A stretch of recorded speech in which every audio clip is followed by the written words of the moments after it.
looking at the different names that you've got for God, and I came across Yahavaya Rafi, and it was the healing of God. When I asked for that healing, the angel, of course, is Raphael.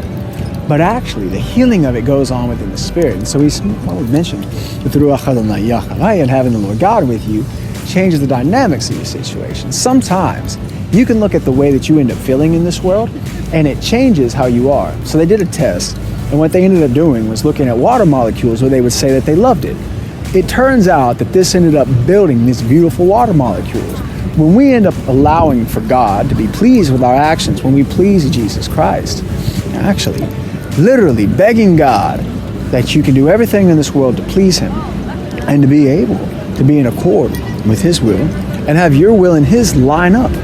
That's how you end up having it, to where there's this perfect resemblance of harmony and joy, and it ends up being this beautiful, actually crystalline, if you will, looking like an emerald, almost like a sapphire in the spirit. And so when you have that, then you're going forth and you call upon God. You call upon Yahavaya Rapha, Yahavaya Roy. The Lord is our shepherd. When I talk about Adonai Yeshua HaMashiach and being able to bring in the Lord, then you end up having that. And so that's literally the anointed, the son of David, and having so much of a blessing about yourself and everything that you do, that when you have that reflection of the Spirit, it ends up building that healing within you. And so when you want to have that Rapha, it's the healing of God. In fact, Christ was the perfect example of that healing. He ended up being able to have that. Everyone that was around him had that perfect balance, so that the same way that you ended up having a harmony within, and they looked at those crystals, was a perfection that God had built up within Christ. He literally was able to manipulate the elements into perfection. And so to realize that, and for him to be able to share that, and to be able to find that imperfection, that it was literally a disease that they ended up having, and him to be able to lay his hands on and cure that. That was the miracle within itself, and for him also to then be able to have, all of this and give it on to others.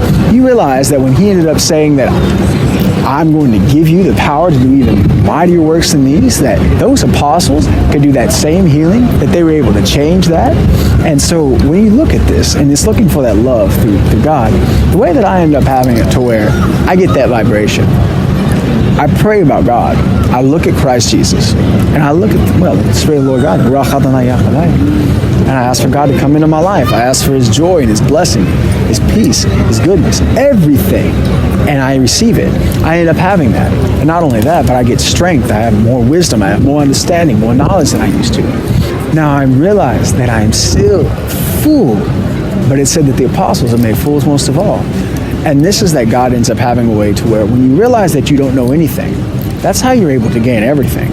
By looking at it and saying that the potential that we have is so limited compared to the vastness of God, that God ultimately, if He gives us all of the wisdom that one man can have in the world, is still only a small grain of sand at the edge of the ocean in comparison to the vast knowledge and understanding that exists for all time. You see, God doesn't just have a small bit of knowledge here and there. It's not like a textbook. He has every book that there's ever been, every human soul, every heart that's ever been combined. When we touch up with God, we end up having that. And that's the idea, is that when we have that, God knows how to heal you, He knows how to save you, and He knows how to give you everything in this world. And so call upon God, have that healing, and have that blessing. This is Rev Kasey Carroll saying God bless, and I'll see you.